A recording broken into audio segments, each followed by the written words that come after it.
समाधानम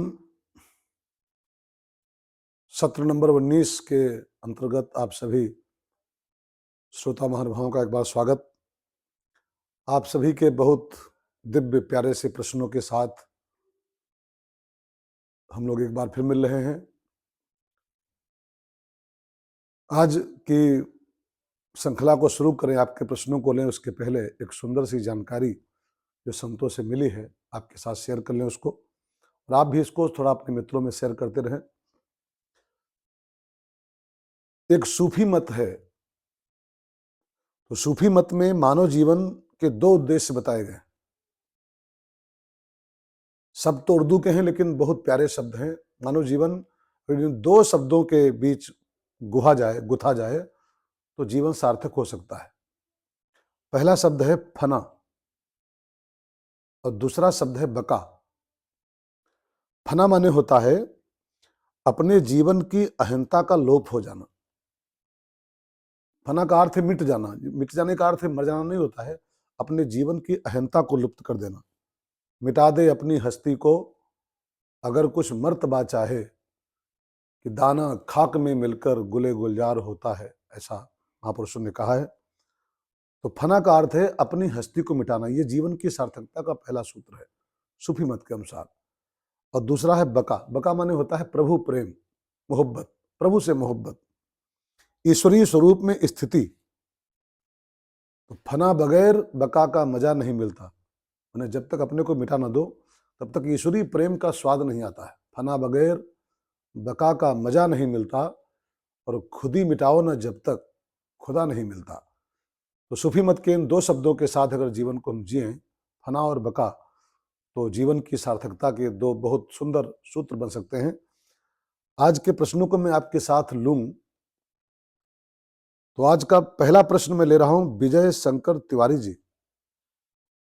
इन्होंने एक बड़ा सुंदर सवाल पूछा है कि गुरुजी, आत्म साक्षात की ओर कैसे बढ़े। गंभीर प्रश्न है, बहुत गहरा प्रश्न है, और ये बहुत उच्च स्तर के महात्माओं की बताई सब बातें हैं, वही वहां पहुंच पाते हैं। तो बस उन्हीं से जो सुना है आपके साथ मैं उसको बांट दूं। आत्म साक्षात की ओर कैसे बढ़े, इसके लिए मैं एक उदाहरण आपको दे रहा हूं नारियल का। नारियल होता है ना, तो उसके भीतर बड़ा मीठा पानी होता है, लेकिन उस मीठे पानी तक पहुंचने के लिए तीन चीजें आपको क्रॉस करनी पड़ेंगी, तब वो मीठा पानी आपको उपलब्ध होगा। आत्म साक्षात्कार वही मीठा पानी है। उसके पहले हमको तीन चीजें क्रॉस करनी पड़ती हैं। जैसे नारियल को आप ले लो उदाहरण के रूप में, पहले उसकी जटाएं साफ करो, जो रेसे होते हैं उनको हटाना पड़ता है। फिर उसके अंदर एक कड़ा वाला खोपड़ा होता है, उसको फोड़ना पड़ता है। फिर उसके अंदर एक गर्री का गोला और होता है, उसको भी फोड़ना पड़ता है। और जब तीन चीजें हम क्रॉस करते हैं तब उस मीठे पानी की हमको उपलब्धि होती है। ऐसे ही आत्म तत्व की प्राप्ति के लिए, आत्म साक्षात्कार के लिए तीन शरीर हमको क्रॉस करने पड़ते हैं। आत्मा जहां बैठी है, जहां तक हमको जाना चाहिए, जाने का लक्ष्य है, उसके पहले तीन शरीर होते हैं। पहला होता है सूक्ष्म शरीर, दूसरा होता है स्थूल शरीर, और तीसरा होता है कारण शरीर। अब ये सब वेदांत के शब्द हैं। मैं बहुत गहराई में जाने के लिए बहुत वेदांत के भीतर जाना पड़ता है। तो सूक्ष्म शरीर, स्थूल शरीर और कारण शरीर। अब जब इन तीनों को हम भेदेंगे, तीनों के जब अंदर पहुंचेंगे, तब हमको आत्म साक्षात्कार की उपलब्धि हो सकती है। ये इसका संतों ने उपाय बताया है। फिर प्रश्न होगा कि सूक्ष्म शरीर क्या है, स्थूल क्या है, कारण क्या है। उसमें ये सब किसी वेदांती के पास बैठ के इसको समझना पड़ता है। सब ज्ञान विज्ञान के विषय हैं, वेदांत के विषय हैं। फिर कभी इस पर चर्चा करेंगे। फिलहाल ये जान लीजिए, जैसे नारियल का पानी पीना है तो जटाएं, खोपड़ा और गर्री तीनों क्रॉस करने पड़ते हैं। ऐसे आत्मा तक पहुंचने के लिए, आत्म साक्षात्कार करने के लिए सूक्ष्म, स्थूल और कारण तीनों शरीरों को क्रॉस करना पड़ता है, तब आत्म साक्षात्कार की ओर हम बढ़ सकते हैं। विजय शंकर तिवारी जी का प्रश्न था। एक बड़ा प्यारा प्रश्न ईश्वर शरण मिश्रा जी ने पूछा है, गोंडा से हैं आप हैं। उन्होंने कहा है कि महाराज जी, मानस में एक चौपाई आई है, प्रात काल उठ के रघुनाथा, मात पिता गुरु नामे माथा। राम जी सवेरे उठते थे प्रातः काल, माता पिता गुरु के चरण में माथा नवाते थे, प्रणाम करते थे। तो जिनके माता पिता दूर हों, माने पास में नहीं है, और सवेरे सो के उठे, माता कहीं दिल्ली में है, पिता बंबई में है और गुरु पूना में है, तो उसको उसको कैसे प्रणाम करेंगे हम लोग? तो जो पास नहीं तो कैसे प्रणाम करेंगे? माता पिता गुरु नौ माता। तो ईश्वर शरण जी के माध्यम से आप सब भी सुने इस बात को।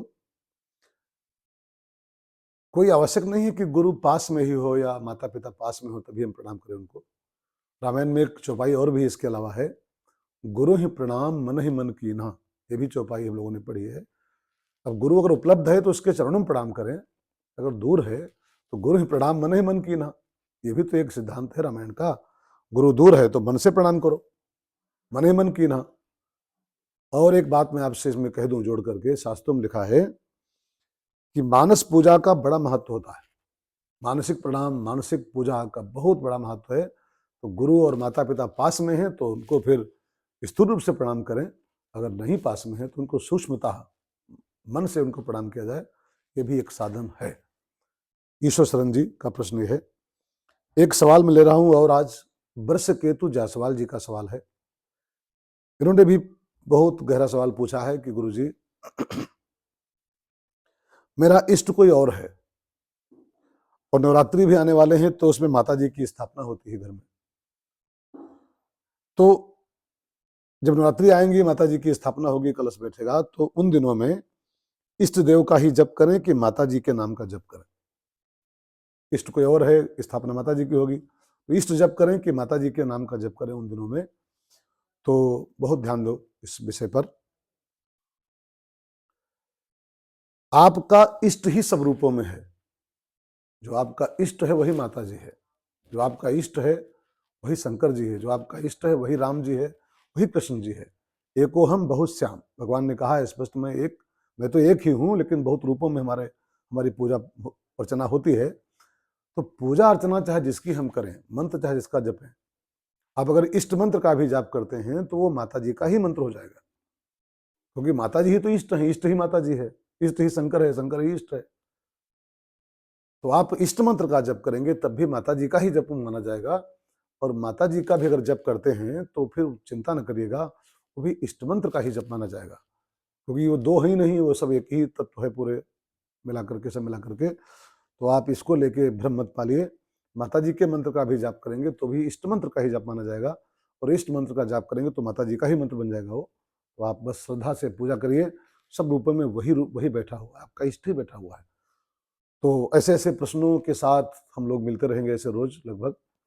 बस किसी कारणवश अगर कहीं कुछ बाधा आती है, नेट की प्रॉब्लम अथवा यात्रा में कहीं पड़ गए, उसको छोड़ के बाकी हम लोग रोज मिलने का प्रयास करेंगे। और आप भी ऐसे ऐसे सुंदर प्रश्नों को रोज भेजते रहें, आपके प्रश्नों के समाधान को देने में हमको आनंद आएगा। समाधान के अगले भाग में मुलाकात होगी, तब तक के लिए प्रणाम, जय सिया राम।